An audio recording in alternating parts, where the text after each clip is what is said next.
नमस्कार, स्वागत है आप सभी का। आप देख रहे हैं न्यूज इंडिया। मैं हूं आपके साथ गीतू चौहान और बुलेटिन की शुरुआत करते हैं। बता दें आपको, थोड़ी देर में राज्यसभा में पीएम मोदी का संबोधन, राष्ट्रपति के अभिभाषण पर देंगे धन्यवाद प्रस्ताव। लोकसभा में 24 के चुनाव 400 पार का किया था दावा। तो थोड़ी देर में राज्यसभा में प्रधानमंत्री मोदी का ये अभिभाषण पर धन्यवाद प्रस्ताव होने वाला है। लोकसभा में 24 के चुनाव 400 पार का उन्होंने दावा किया था। थोड़ी देर में राज्यसभा में पीएम का संबोधन होना है। ये बड़ी खबर। अब से कुछ देर के बाद प्रधानमंत्री मोदी संबोधित करेंगे, राष्ट्रपति के अभिभाषण पर देंगे धन्यवाद प्रस्ताव। लोकसभा में 24 के चुनाव को लेकर उन्होंने 400 पार का दावा किया था। कहा था कि एनडीए 400 पार कर जाएगी। थोड़ी देर में राज्यसभा में प्रधानमंत्री मोदी का संबोधन होना है। तो राष्ट्रपति के अभिभाषण पर धन्यवाद प्रस्ताव देंगे प्रधानमंत्री मोदी। राज्यसभा में प्रधानमंत्री मोदी का संबोधन होना है। लोकसभा में 24 के चुनाव को लेकर उन्होंने दावा किया था कि एनडीए 400 सीटों के पार जाएगी। राष्ट्रपति के अभिभाषण पर आज धन्यवाद प्रस्ताव देना है उन्हें।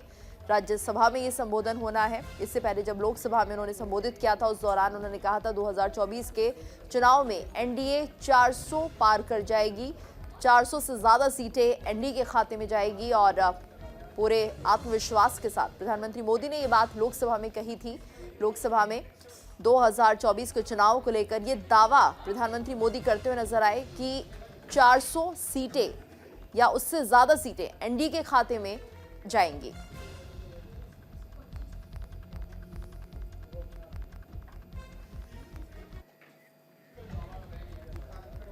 तो राज्यसभा में प्रधानमंत्री मोदी पहुंच गए हैं। अब से कुछ देर के बाद उनका संबोधन होगा। धन्यवाद प्रस्ताव पर वो अपनी बात रखेंगे। राष्ट्रपति के अभिभाषण पर धन्यवाद प्रस्ताव देंगे। लोकसभा में 24 के चुनाव को लेकर भी उन्होंने दावा किया था। राज्यसभा में पहुंच गए हैं प्रधानमंत्री मोदी। थोड़ी देर में पीएम का संबोधन होना है।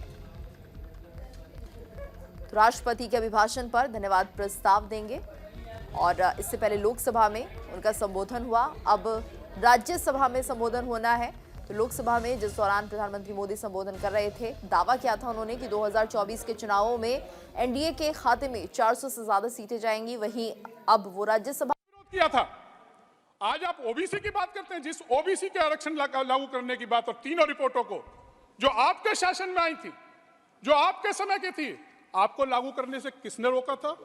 हाँ, आपको एक परेशानी है कि इस देश के बैकवर्ड समाज का सौभाग्य है कि देश की आजादी के बाद नरेंद्र मोदी जी के रूप में इस देश को पहला प्रथम बैकवर्ड प्रधानमंत्री मिला।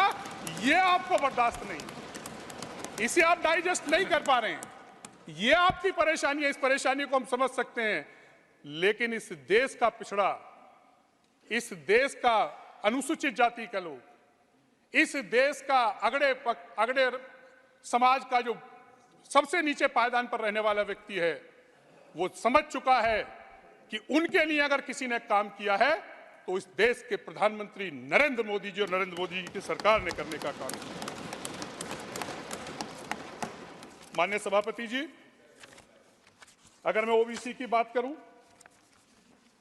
राजनीतिक नेतृत्व की बात करूं, प्रधानमंत्री जी के रूप में नरेंद्र मोदी जी हमें मिले। और अगर राजनीतिक भागीदारी की मैं बात करूं, राजनीतिक भागीदारी में अगर आप उठा लीजिए, आज सबसे ज्यादा ओबीसी के लोकसभा के सदस्य किस पार्टी के हैं? बीजेपी के। अगर आज देश में सबसे ज्यादा ओबीसी समुदाय के विधायक हैं तो बीजेपी के हैं। अगर विधान परिषद के सबसे ज्यादा ओबीसी के सदस्य हैं तो बीजेपी के हैं। आज सबसे ज्यादा इस देश की आजादी के बाद मंत्री अगर बने ओबीसी के तो वो नरेंद्र मोदी जी की सरकार में बने। सबसे ज्यादा राजनीतिक हिस्सेदारी, जिसकी लड़ाई, जो बाबा साहब ने जिसके लिए संघर्ष किया, जो बाबा साहब को आपने हरवाने का काम किया, राजनीतिक हिस्सेदारी, राजनीतिक नेतृत्व तो आपने नहीं उभरने दिया, वो राजनीतिक हिस्सेदारी देने का काम ओबीसी के लोगों को नरेंद्र मोदी जी की सरकार ने और नरेंद्र मोदी जी की सरकार ने काम करने का। आपने क्या किया?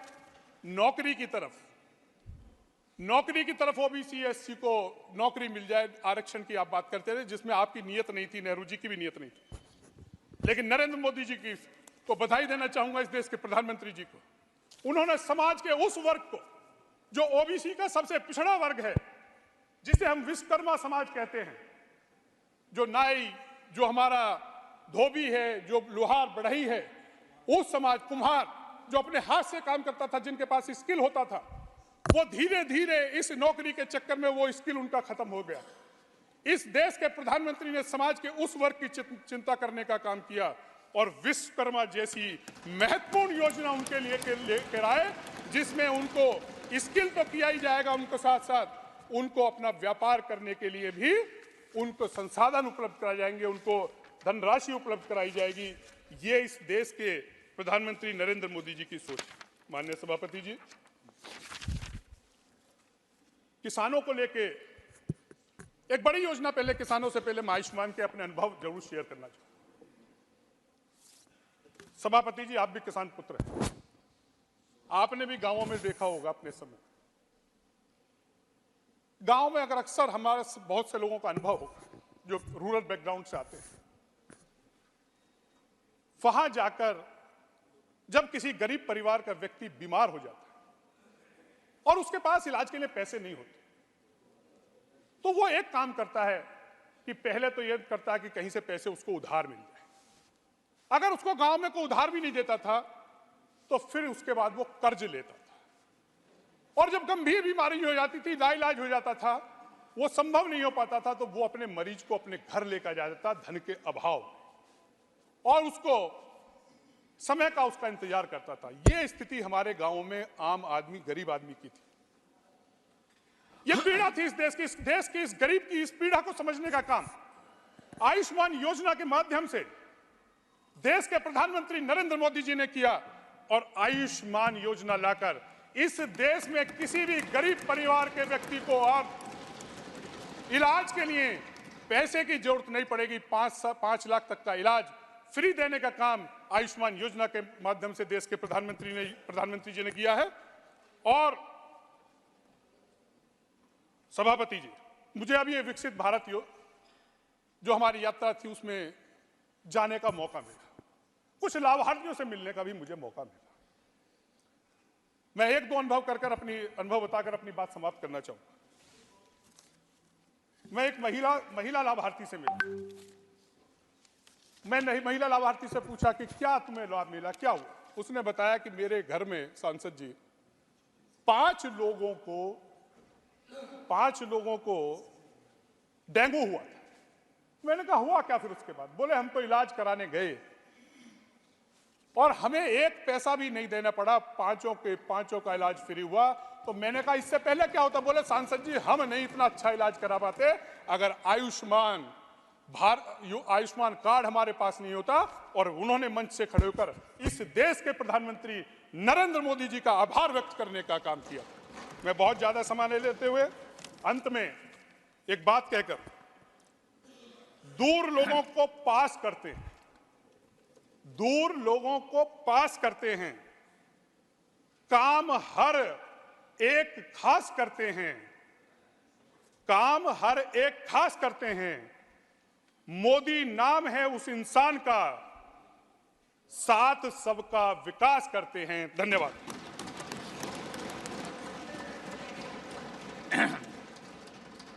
Honorable Prime Minister, to reply the discussion.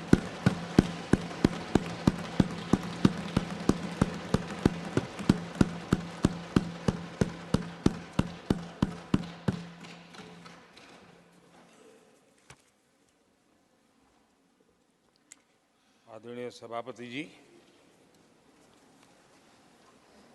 मैं यहाँ आदरणीय राष्ट्रपति जी के अभिभाषण की चर्चा में भागीदार बनने के लिए उपस्थित हुआ हूँ और मैं आदरणीय राष्ट्रपति जी के भाषण को मेरी तरफ से आदरपूर्वक धन्यवाद भी देता हूँ, अभिनंदन भी करता हूँ।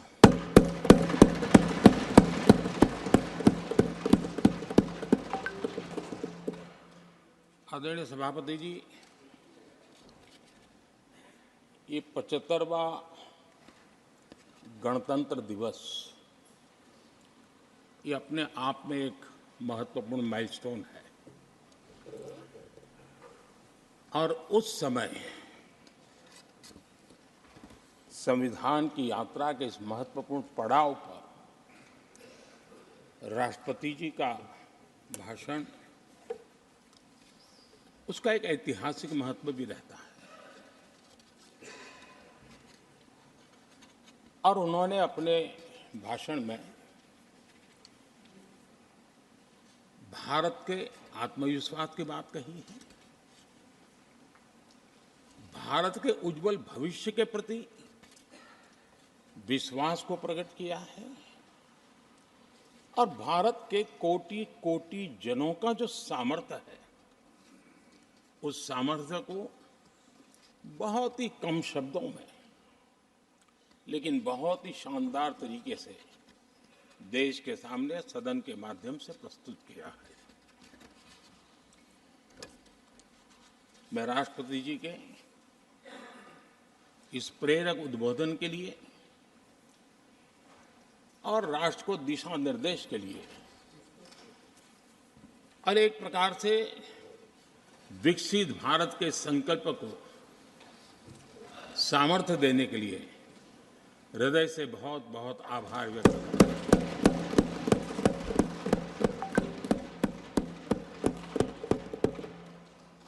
चर्चा के दरमियान अनेक मान्य सदस्यों ने अपने विचार रखे और चर्चा को समृद्ध करने का अपने अपने तरीके से प्रयास भी किया। इस चर्चा को समृद्ध करने के प्रयास करने वाले सभी आदरणीय साथियों का भी मैं हृदय से आभार व्यक्त करता हूं, अभिनंदन करता हूं।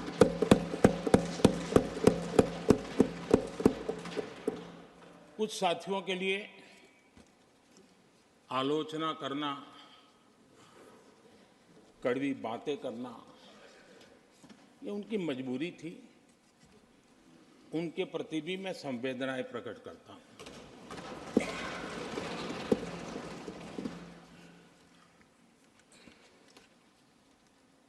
मैं उस दिन तो कह नहीं पाया, लेकिन मैं खड़गे जी का विशेष आभार प्रकट करता हूं।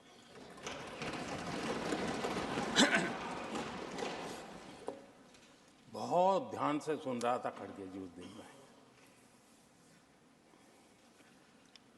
और ऐसा आनंद आया, ऐसा आनंद आया, ऐसा बहुत कम मिलता है। लोकसभा में तो कभी कभी मिल जाता है, लेकिन आजकल वो दूसरी ड्यूटी पर है तो मनोरंजन कम मिलता है। लेकिन लोकसभा में मनोरंजन की जो कमी हमें खल रही है, उस दिन आपने पूरी कर दी।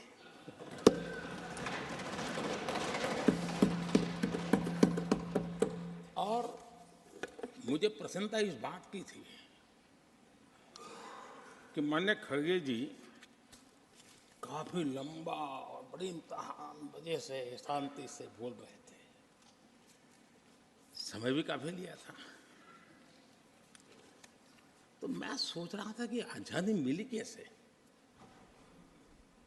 इतना सारा बोलने की आजादी मिली कैसे। तो मैं सोच तो रहा था, लेकिन बाद में मेरे ध्यान में आया कि दो स्पेशल कमांडर जो रहते हैं ना, उस दिन नहीं थे और आजकल नहीं रहते वो। और इसलिए बहुत भरपूर फायदा स्वतंत्रता का आदरणीय खड़गे जी ने उठाया।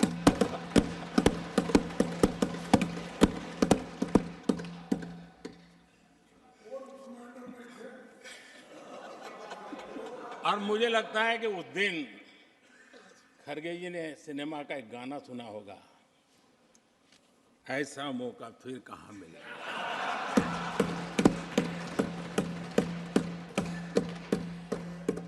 और खड़गे जी भी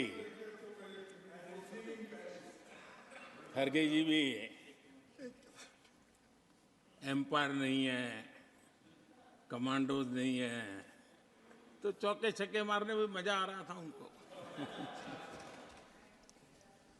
लेकिन एक बात खुशी की रही, उन्होंने जो 400 सीट एनडीए के लिए आशीर्वाद दिया था,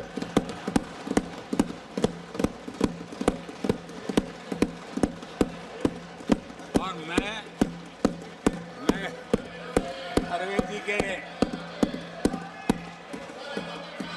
इन आशीर्वाद को, आपके आशीर्वाद मेरे सर आंखों पर, अब आपको आशीर्वाद वापिस लेना तो ले सकते हैं, क्योंकि एक खबर तो आ गए हैं।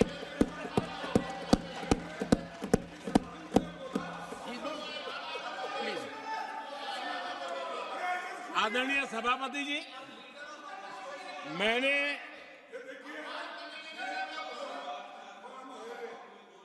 आदरणीय सभापति जी, मुझे पिछले वर्ष का वो प्रसंग बराबर याद है। उस सदन में हम बैठते थे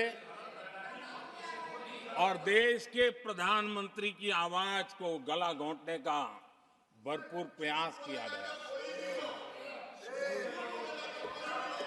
हम बड़े धैर्य के साथ, बड़ी नम्रता के साथ आपके एक एक शब्द को सुनते रहे, और आज भी आप न सुनने की तैयारी के साथ आए हैं। आप न सुनने की तैयारी के साथ आए हैं, लेकिन मेरी आवाज को आप दबा नहीं सकते हैं।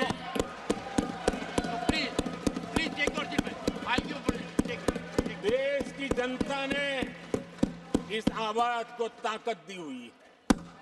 देश की जनता के आशीर्वाद से आवाज निकल रही है, और इसलिए आपने पिछली बार, मैं भी इस बार पूरी तैयारी के साथ आया हूं। मैंने सोचा था कि उस वक्त कि शायद आप जैसे व्यक्ति सदन में आए हैं तो मर्यादाओं का पालन करेंगे, लेकिन 1.5-2 घंटे तक क्या जुल्म किया था आप लोगों ने मुझ पर, और उसके बाद भी मैंने एक भी शब्दों की मर्यादाएं तोड़ी नहीं। आदरणीय सभापति जी, मैंने भी एक प्रार्थना की है, और प्रार्थना तो कर सकते हैं, और मैं तो करता रहता हूं। पश्चिम बंगाल से आपको जो चैलेंज आई है,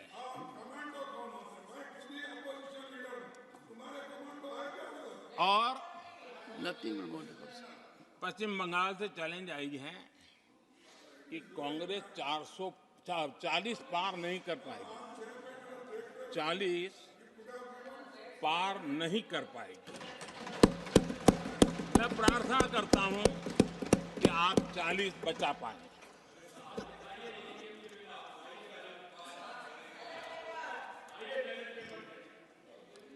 आदरणीय सभापति जी, हमको बहुत सुनाया गया है, और हमने सुना है। लोकतंत्र में आपका कहने का अधिकार है, और हमारी सुनने की जिम्मेवारी है। और आज जो भी बातें हुई हैं, उसको मुझे देश के सामने रखनी चाहिए, और इसलिए मैं प्रयास करूंगा। आदरणीय सभापति जी, ये जब सुनता हूं, उधर भी सुना, इधर भी सुना, मेरा विश्वास पक्का हो गया है कि ये पार्टी सोच से भी आउटडेटेड हो गई है।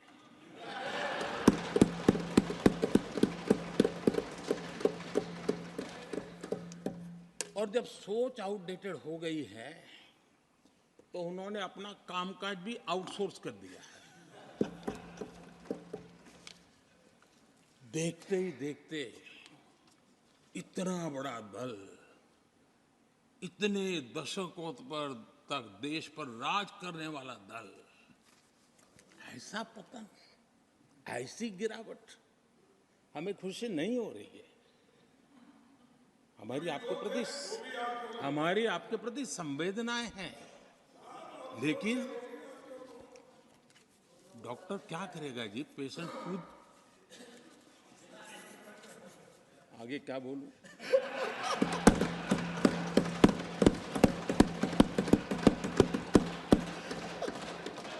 आदरणीय सभापति जी, ये बात सही है कि आज बहुत बड़ी बड़ी बातें होती हैं। सुनने की ताकत भी खो चुके हैं। लेकिन मैं तो देश के सामने बात रखने के लिए जरूर कहूंगा, जिस कांग्रेस ने सत्ता के लालच में सरेआम लोकतंत्र का गला घोंट दिया था, जिस कांग्रेस ने दर्जनों बार लोकतांत्रिक तरीके से चुन करके आई सरकारों को रातों रात भंग कर दी थी, बर्खास्त कर दिया, जिस कांग्रेस ने देश की संविधान लोकतंत्र की मर्यादा को जेल के सलाखों के पीछे बंद कर दिया था, जिस कांग्रेस ने अखबारों पर ताले लगाने तक की कोशिश की थी, आवाज जो कांग्रेस देश को तोड़ने के नैरेटिव घटना का नया शौक उनको पैदा हुआ, इतना तोड़ा कम नहीं है, अब उत्तर दक्षिण को तोड़ने के लिए बयान दिए जा रहे हैं।